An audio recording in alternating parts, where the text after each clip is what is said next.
magandang himig, dahil sa ang Diyos ay pag-ibig. Nang si Kristo ay silang, may tatlong haring nagsidalaw, at ang bawat isa ay nagsipaghandog ng tanging alay. Gabriel Bunhok sa Super Radyo.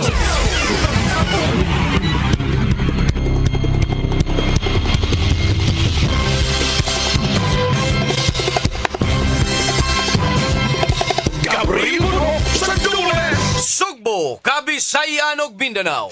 Mga kapuso maing buntag ka natong tanan. Welcome din sa atong pagpanaguban Super Hirit. Ining adlaw karong Miyerkules mga higala, pitsa 19 sa buwan sa Nobyembre tuig 2025. Kumusta ang tanan? Abas kapiskay gamaya inyong mga panglawas karong mga panahona, samtang nagpamati sa estasyon DYSS Super Radio Cebu. Sa gihapon, kininyong ubos galagas kanginan. Ako si Super Gabriel Cañeda Bunhok. Gabriel Bunhok sa Dules. O karon na niya mga headlines sa ato mga isgutanan ng mga balita. Headlines. Di aning pila ka adlaw mga kapuso ang milabay niadtong bagyong Tino mga higala. Problema na punta sa pagsaka sa kaso ining leptospirosis mga kapuso. Dili ra bagyod katagaan og pila ka buwan ining maong sakita. Dali kang patyon ining klase sa sakit mga higala. Usa kini kakagaw gikan sa mananap. Maabot kini ngadto sa tubig, musagol sa tubig. Musagol ngadto sa yuta. Nya og naa kay samad, or bisan dili samad mga higala. Pero makasud ni ngadto sa imuhang mata, ilong og sa baba. Pwede kang matakbuyan ni ini.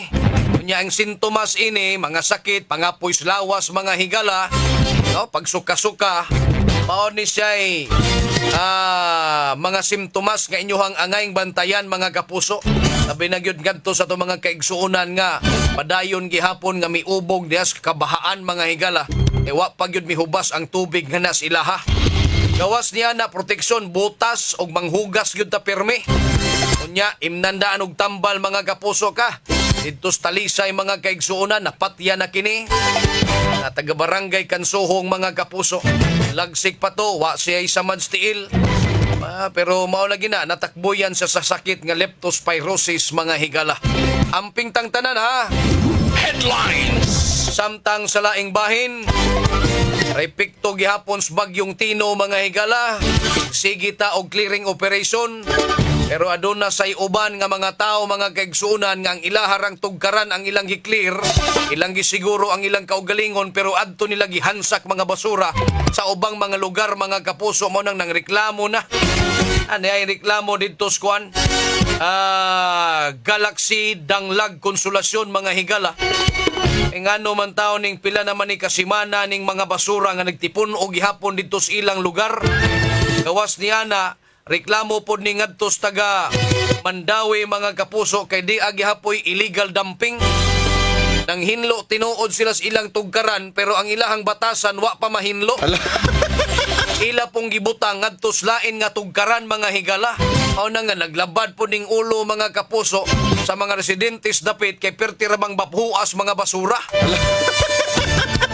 Mao nay nakapurki, mao nay lisod ining ubang tao mga higala. Sige panawagan nga tabangan sila clearing operation, sige pagyaw-yaw sa taga-gobyerno. Unya karo gitabangan mga higala, patay sila po ng patakaglabay sa mga basura, mga kaigsuunan. Ya lang mo, gusto mong kabaog kabag-uhan, ya kamo, wa mo magbagos yung kaugaling. Ito, makasaway tas uban ba? Pwera lang atos mga tarong hanga, mo reklamo, kay sila, kahibaw man muhipos ilang mga basura.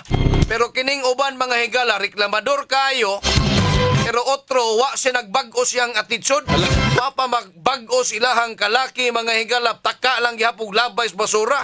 Pero uno pang reklamo. Ita reklamo ganita, ato sang tanaw na tong kaugalingon og ato bang gituman ang mga saktong mga gimbuhaton sa paglabay sa basura na to. Alas 6:12 na. Headlines. Samtang sa laing bahin, ay problema gihapon sa tubig mga kaigsuunan. Ay mga residente na to, mga silingan na to, didis Maracas, mga higalas lahog. Problema gihapon sa tubig, ha? Kadlaon pa lang gani, galinya na sila sa ilahang mga balde. Ilang mga baril, mga kapuso, kailahan ng punduhan sa tubig, mga higala. Ang paita ining kalakiha. Di lalim ning watay tubig, mga higala. Pero ni pasabot ang taga MCWD mga kapuso nga padayon pa intaw ni sila sa pag-ayo ining ilahang naguba nga mga pipe didto sa may kuan haklupan ta facility nila. Unya apil na po dinhi ang JE Hydro Plant dias Lusaran sa Cebu City mga kaigsuunan. Ilapan taon ni no? Ilang gi-bypass ang 3-month repair period for the damaged pipe mga higala sa Saklupan by installing a new pipeline from a new supplier to connect the Lagtang, Talisay, and Tisa Cebu City Reservoir.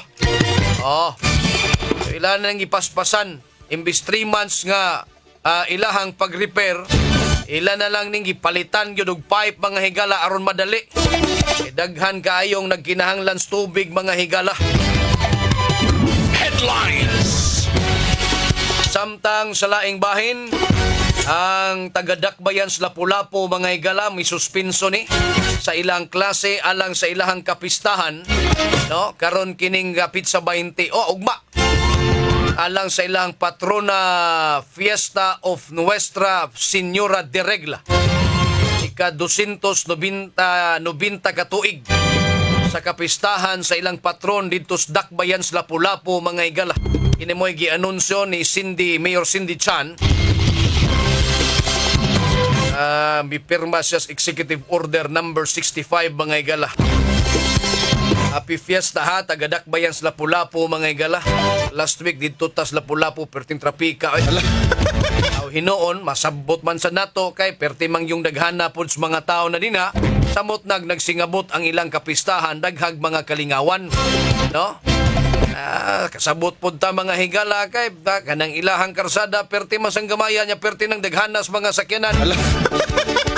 Mga togay mga traffic personnel diya sa Lapu-Lapu mga higala sanunsa na lang ng ilahang gipang hunahuna sa pag himo og unsa man ning dapita palara ni sa sakyanan ang mo left turn og mo straight mga higala ngadto sa first bridge. Katong mga motor kini mo kuha mo diri sa maong lane. Bawas sa down sila liso silang hunahunag unsaon ni nila sa pagpahimutang ning mga traffics Lapu-Lapu. Ay irog-irog mga kaigsuonan paita lagi hinoon. Headlines. Samtang sa laing bahin, kumusta man mo? Nahuwasan na mo sa panghitabo karon mga higala dinis ato sa nasod sa Pilipinas mga higala sa kadaghang mga revelasyon nga gipaambit sa atong mga leader sa nasod mga higala, no? Kagahap katong usang adlaw sa dihang nagrally mga higala ang grupos INC. Panawagan sa pag-undang ining korupsyon mga higala dinhis atong pagdumala o pangangamhanan sa gobyerno. Mitungtong sa entablado si Senador Amy Marcos, ang igsuon sa presidente sa Pilipinas mga higala. Dili sa paghatag og abiba ngadto sa iyang igsuon, kundili pagpahibaw sa katawhan nga kining presidente nato sa Pilipinas nga igsuon ni Amy Marcos adoy-adoy. Mauni ang iyang gipahibaw didto mga kapuso sa libuan ka mga tao nga mitambong sa rally nga nanawagan sa korupsyon mga higala. Kita Now, karon mga tao mga kapuso bahin gihapon ni. Bahin gihapon sa ilang reaksyon sa dihang mitungtong og nisabwag sa impormasyon si Amy Marcos mga higala batok siyang igsuon. Na ay ni Abiba ngadtong Amy Marcos. Abi na tong grupo sa mga nagrally mga kapuso. Wa naman gyud sila kaoyon sa administrasyong Marcos mga higala. Aduna say mga tao nga mibatikos sa gibuhat ni Amy Marcos mga kaigsuonan. Mipabor sila ngadto sa kinini ang batasan ba sa usa ka igsuon. Adto sa lima pabor, nga murag dili man sa ni makatarunganon ang gihimo ni Amy Marcos nga iyang igsuon mismo iyahang gi pakauwawan sa kadaghanan sa tao. Mao ni ang sentimentos katawhan, nabahin ang reaksyon mga higala. Ora nga mao ni nga nawagtang takadiyot alangad tos flood control nga kontrobersya mga kapuso. Kay nibalik na punta sa isyu kaniadto pa man yun ning isyong Presidente Marcos mga higala nga bangag ni siya. Kay sa wa pa bitaw ning milingkod, wa pa ni sila nagpapili mga higala, giing na naman ni daan ni Tatay Digong mga kaigsuunan nga bangag man ka. Diba? Kaniadto pa ning isyuha. Gani naay ni presentar pod nga drug test ngadtong Presidente Marcos mga kapuso. Pero wa pagihapon makuntinto ang mga tao mga higala kay gusto nila nga i-hair follicle ang drug test mga kaigsuunan. Kay kini kunong ihi don, imnan lang kuno nimo gatas, muwagtang man kuno ni. Kung nakasuyop kuno ka karon, nya imnan lang nimo ni gatas katubang dili tong condense kay perti mang tamiisa ato. Katong evaporada, katong ibab. Aw kuno ni say tambal mga higalang ma-wash out kuno ang residyo nimo sa pagsuyop. O nang di ka matiktikan mga kaigsuonan. Nagbayra man gyud ni tinuod pero nabalik mga higala kana gumikan kay ang iyahan yung mismong igsuon ang nagbulgar sa katawhan nga kining atong presidente adoy-adoy. Onya og naatay presidente ingon ini, leader mga higala. Mutuo pa ka ta superdondon sa iyahang pagdumala dinhi sa nasod nga Pilipinas. Naa ka tay kapaingnan mga higala sa atong leader nga adis-adis. Kinsa may mubarog nga mga doktor nga moingon mga higala nga ikaw nakasuyop ka, ikaw adis-adis ka, mga maayo ng imuhang buhat, maayo ng imuhang mga panghunahuna. Kinsa may mga eksperto diri, doktor mga higala nga moingon mga kaigsuonan nga pa na problema ang adis-adis. Kay nindot nagpaminsar inig simhot nila sa utots demonyo. Diba? Wa pa ko kadungog. Kamot lang ka ninyo og nakadungog ba mo. Pero kung katong mga adis-adis atong pasultihon, moingon sila nga power kaayo ko bay. Gaduwa sa basketball, bisan nun sa ilahang gipang buhat. Nya kadigay uban gani nga kasuyop gani mga higala. Pagkakitag usa ka butang, magduda siya nga abog baron or naguba, giguba. Kay iyahang ayuhon, ang ayo nga butang ilahang ayuhon, naguba. Liman ka na. Kaya lang huna-huna mga higala, advance kayo. Mauna ni karon ang sitwasyon sa Pilipinas mga higala. Murabag atong giset aside kadiyot ang flood control nga proyekto nga kontrobersya mga higala og ni-focus mo ta ining pagbulgar ni Amy Marcos sa iyang igsuon nga adoy-adoy. Patay, no? Naitas Pilipinas mga higala. Pero wala ni siya nag-ingon nga gikalimtan tatong flood control kontrobersiya. Kay sa tinuod lang, si Senador Ping Lacson mga higala, mipahibaw kini ngadtos publiko nga duha ka mga opisyalis sa Malacañang mga kaigsuonan mao ang nakakwarta ining maong proyekto sa flood control mga higala. Mao ba? Unya iyahang gipahibaw nga ang presidente sa Pilipinas nga gibutyag ni Saldico mga higala nga maoy leader ining pagpangurakot. Walay kalibutan ni ini mga kapuso. Ining transaksyon sa ubos mga higala. Ining insertion sa GAA mga kaigsuonan. Anong wa man kakahibaw in town dudong presidente man kas Pilipinas mga higala. O kung nahibaw ka, nganong wa maninimo pitula diha dayon nga ikaw may nagtudlo ining mga tao nimong giingon ni Senador Lacson nga nangawat. Ha? Nganong wala man? Nganong gipaabot nimo ni ining mga panahona ug nganong gipalamay man kini mga kaigsuon. Kahibaw man tang dili gyud ka kamutugot ni ining pagpangurap sa gobyerno mga kapuso. Ha? Anong naabot man tas puntong ingon ini mga kapuso? Ay pastilan mga higala. Maoni ang mga kalambuan nato sa Pilipinas mga higala. Aningon ra ba si Senador Win Gatchalian mga kapuso nga ining destabilisasyon nga mga huhungihong makaguba gyud nis ekonomiya. Kasi tinuod lang kinsa may mubukbog puhunan sa Pilipinas nga ingon ini ang ato ang sitwasyon mga higala na nagsigi lang tag binugnuay ini. Diba? Ilang ko mo hisgot sa atong rally sa INC kay og imuhang manggong subayon gyud ang INC iya ning Kibuloy, no? Grupo man nilang Kibuloy mga higala, di ba doon? Oh. Unya. Okay. Kibuloy digong. Mao na siya nga posibleng magkahuna-huna po ning uban nga kulo na agya po'y kolor sa politika tong ilahang panawagan nga undangon ang korupsyon. Ingon ra ba dento sila silang rally nga wa may gitugutan nga mga politika o ang INC manalo na. Unya si Kibuloy atos KGC mga higala. Okay. Salamat super kuan ha sa pagkuan nimo.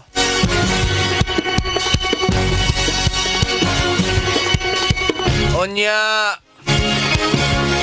alas 6:24 na mga kapuso diri sa atong Tolomanon. Aritas balita.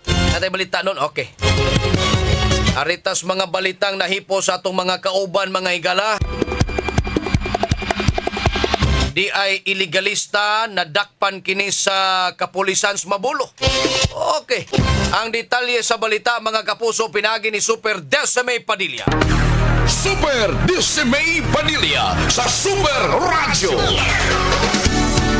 Yes, Super Desime, pasok!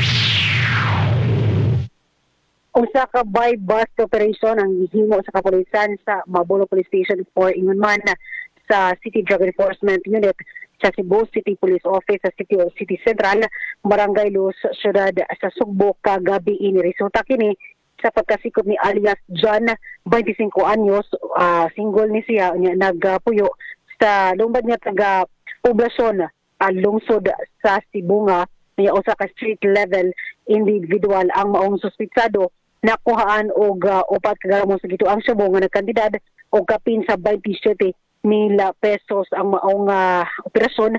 Subay na usab kini sa impormasyon nga nagawa sa otoridad labot sa iligal nga kalihukan sa suspect nga matud pagawa sa paggupot og iligal nga drogas diingong mamaligya sa kini sa naasoy nga dapat hinungdan nga ilan ning gi-surveillance og diha nga nakumpirmar nila na lambigit yun sa iligal nga kalihukan ng suspetsado mao nga gikasada yun nila ang bypass operation nga resulta sa pagkasikop sa dinakpan kasong kalapasan sa Section 5 ug 11 Article 2 sa Republic Act 1965 ug ipasaka batok sa dinakpan. Uban si Super Pedro Pantonia, ako si Desime Padilla sa GMA Super Radio DYWS, dapat totoo. Super Desime Padilla sa Super Radio. Super Radio. Gabriel Muno sa Dubles. Daghang salamat Super Desime Padilla sa imong report. Atong takda karon alas 6. Nagpaminaw kamo sa Super Hit. Gabriel Muno sa Dubles. Padayon ta mga kapuso diri sa atong Tulumanon. Alas 6:37 na kita karon. Naka-standby na ang Super Radio Network News. Super Radio Network News. Kapusong Orly Trinidad, pasok! Daghang salamat man buntag Gab, hindi hihilingin o hindi mo na magpapatupad ng dagdag pasahe ang mga leader ng iba't ibang mga jeepney transport group dito sa Metro Manila. Ito ay sa kabila na rin ng nakaambang pag-aaproba ng hinihiling nilang piso na provisional increase sa pasahe sa mga pampaserong jeepney dahil na rin sa mataas na presyo ng mga produktong petrolyo dito nakalipas na buwan. Niliwanag naman ng LTFRB na ngayon pa lamang linggong ito, inaasahan na makapagpapalabas sila at tumanggi pang sabihin kung mapagbibigyan niya ang naturang fare hike. Una rito binanggit ng mga grupong pangtransportasyon tulad ng Pasang Mazda at ang Altodap na tiwala sila na mapagbibigyan ng kanilang 1 peso fare increase o fare hike petition, pero sakali man na ito'y ipatupad at aproban ng LTFRB, hindi raw nila ito ipaiiral ngayong buwan hanggang sa susunod na buwan ng Disyembre para na rin siyang may turing itong magandang pamasko sa kanilang mga pasahero. Malimit na kasi naapektuhan ng mga pasahero sa tuwing magkakaroon ng pagtaas ng pasahe na siya namang tanging solusyon sa problema o hinaing ng mga tsuper at mga operator ng jeepney sa mataas na presyo ng mga produktong petrolyo.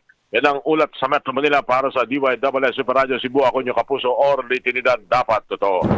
Super Radio Network News. Super Radio Gabriel Munho sa DWS. Daghang salamat kapusong Orly Trinidad gikan sa Super Radio DZWB sa Kauluhan. Lahos na ngadto Super Radio Davao. Kay ang Davao City 1st District Representative Paulo Duterte subling giauhag ang mga opisyal sa gobyerno lakip ang presidente nga mo pailalom sa hair follicle drug test. Detalyes balita pinagi ni Super Don Arcano. Pasok!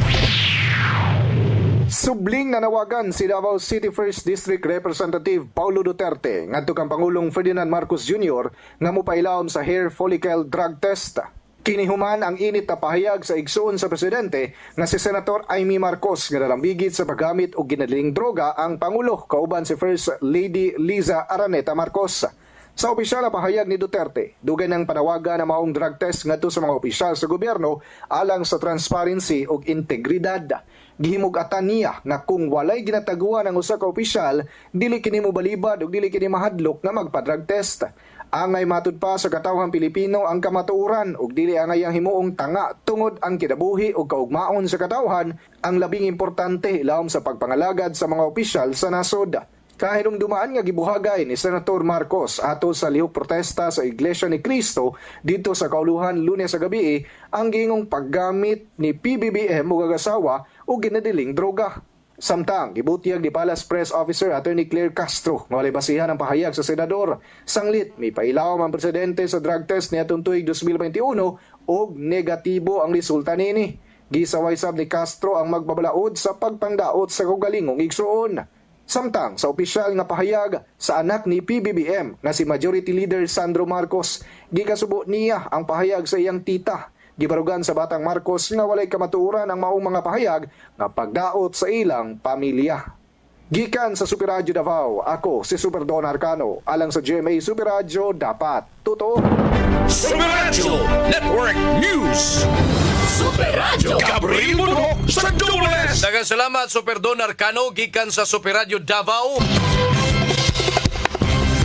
Aritas ato ang mga igala kay di ay duha ka motorsiklo og pick-up nagbangga dito sa Dakbayan Snaga. Ang detalye sa balita pinaagi ni Super Guam Logronyo. Guam Logronyo sa Super Radio. Yes, Super Guam, pasok! Yes, Brigam. No, nagingon ng magdali, magkapali-pali gud. Mo ni tabo ni usa ka motorsiklo, no? Kaya kusog kayo nagkapandagan. Kaya hag motorsiklo, ay tabo na noon na disgrasya ni. Kiniga maog insidente, nahitabo ni mga lasing ko sa hapon. Diyan sa may barangay Lutak, Dakbayan sa Naga.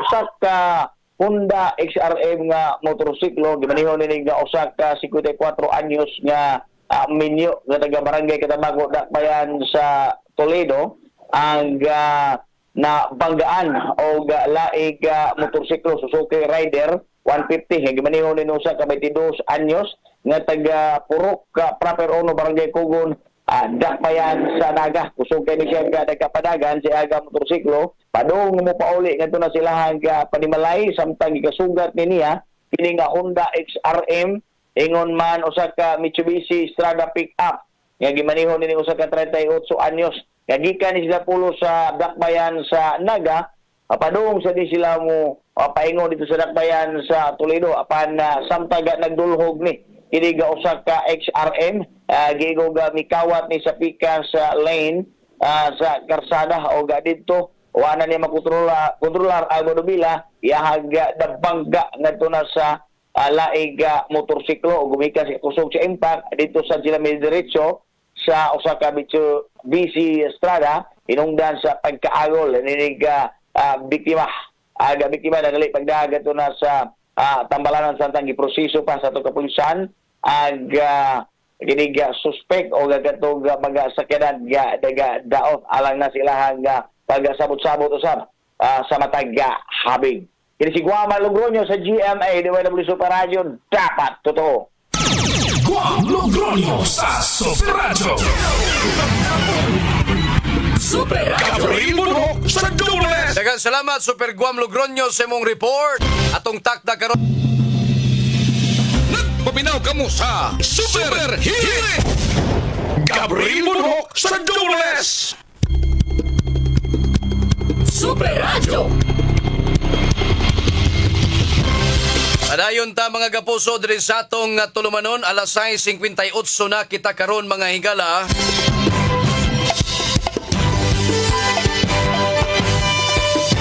Taw no murag bot lang og naabay kapaingnan ning tanang mga isyu nga atong madungog mga higala labot ining atong mga leader. Kay sa tinuod lang Super Dondon kini manggungduha ang presidente o gatong vice presidente. Kauban gyud unta ni kaniadto. Gani kining mga DDS kadtong ni suporta ni Sara katusang ni suportang Marcos mga kaigsuuna naggumbuya ni silang botos. No? Sa pagtuo mga kaigsuunan nga kining si Marcos paoy mo padayon sa gisugdan sa amahan ni Vice Presidente Sara Duterte mga kaigsuunan. Karon sa dihang paglingkod ini mga higala, wa man ni magkaoyon hinuon ning mga DDS katubag ni suportang Sara. Wa man magkaoyon sa iyang pagdumala mga kaigsuunan kay numero 1 ni Kuyana pagbalik ang drugas mga higala. Ang mga adik kaniadto nga nahadlok panahon sa papa ni Sara nibalik hinuon na andan nga bisyo mga kapuso mura lang dito lang ni bakasyon sa kadiyot sa ilahang pagkapyahok dagway mga kaigsuunan tanawa ron o di tuloy ang ligaya nila ron daghan mang mga faktor nga ilahang nakitaan mao na nga wa na sila kauyon ini. Ikaduha si Sara Duterte mga kapuso mao may gipuntirya hinuon sa presidentes Pilipinas mga kapuso. Mao na nga ni samot ang kalagot ining mga tao nga misuporta ngadtong Sara Duterte. O ngadto pod sa iyang amahan mga kaigsunan ni samot pabitaw kay ipapriso o gipadangat tos dahay. ang kanhi presidentes Pilipinas digong. Oh. Kunya nagtuo tong grupos mga DDS nga naay papel si Presidente Marcos adto kay ang iyahang PNP chief kaniadto nga si champion nga si Ture. Champions boxing nga way kontra mo magi nangulo sa pagpangita og nangitag paagi nga mapadala gyud sa dahay. Netherlands mga kapuso ining kanhi presidente. Unya karon, no? Naa na may issues flood control mga higala. Korupsyon pa lang ni ang gipanawagan mga kaigsuunan. Ang korupsyon mo yatong pakigbatukan. Pero actually, nalipay ning mga DDS ini mga higala. Kay hagbay raman silang naglagot sa presidente karon nga si Marcos. Diba? O gustuhon nila wag anis Marcos. Unya, ang kinisang sa mga DDS pod, dilis pag-unsa, gusto po ning mahitabo nga dili lang korupsyon kundi dili pagpakanaog pagpa-resign in presidentes Pilipinas ron ang ilang tinguha kay nga naman kay si Sara Duterte maoy next in rank kamoy mo lingkod mga higala mausad na ang butang nga wa maoyon sa grupo ngadto sa wa dili sa DDS dili pud sa Marcos ngadto sa laing grupo sa politika mga kapuso, mao nay dili nilang ganahan, mao nang okay ra gyud sila nga motiwas si Presidente Marcos mga higalas yang termino sa 2028 ug didto na sila magbugno sa 2028 politika. Mao nay labing tinuod, di ba? Kaning naa sa Pinklawan or asa ning napita sila sa politika mga kaigsuonan na nilinyada, dili sila gusto ni ini mahitabo. Kung moingon mo, magrally mo bahis korupsyon, korupsyon lang yun. Nyaw saon man nato, Super Dondon, kinsa may atong padunggon? Ang atong gobyerno, ang atong presidente, nga siya gani mismo iyang pangalan na lambigit mangani sa kadaghang isyo mga higala ining flood control project. Mao may pangalan ni Saldico. Nyaw saon man ninyo ron.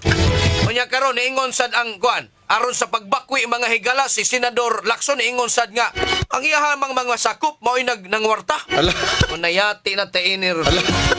Ikaw ang pinagkataas nga opisyal sa Pilipinas, wa ka masayod sa mong kalakaran o kahinanggaw ng imuhang ipangtudlong mga opisyalis mong Malacanang. Yati na tainir. Ay pastilan mga higala, mao ni ang resulta ron. Kadtong mga taga-DDS gustong mapalagpot ni BBM kay molingkod man si Sara kay Vice Presidente man ni siya.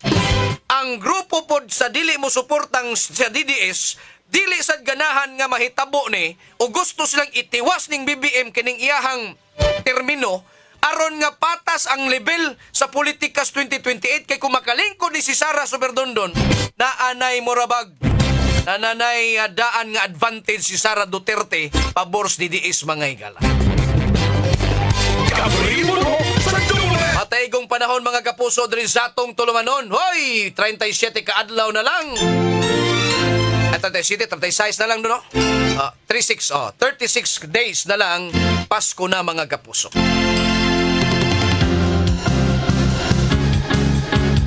Ingon si Ninita Villahermosa, halata kayo mo nga pro Duterte, sige mong bomba ni BBM.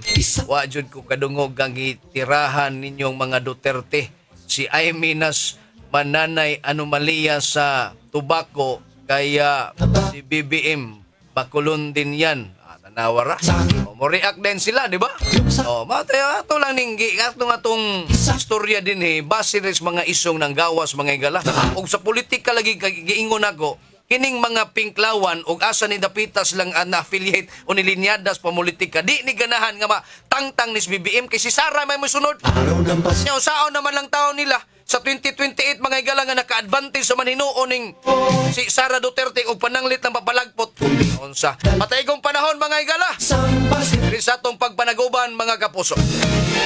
Angas kadagkuan ri si Stasyon Superkit Batos Cortez atong station manager Algina Pagita Program Director Fats Anthony Inson News Director. Dito sa transmitter site Super Alan Haka, atong sparring partner Super Dondon Chef Villa Carlos Jr.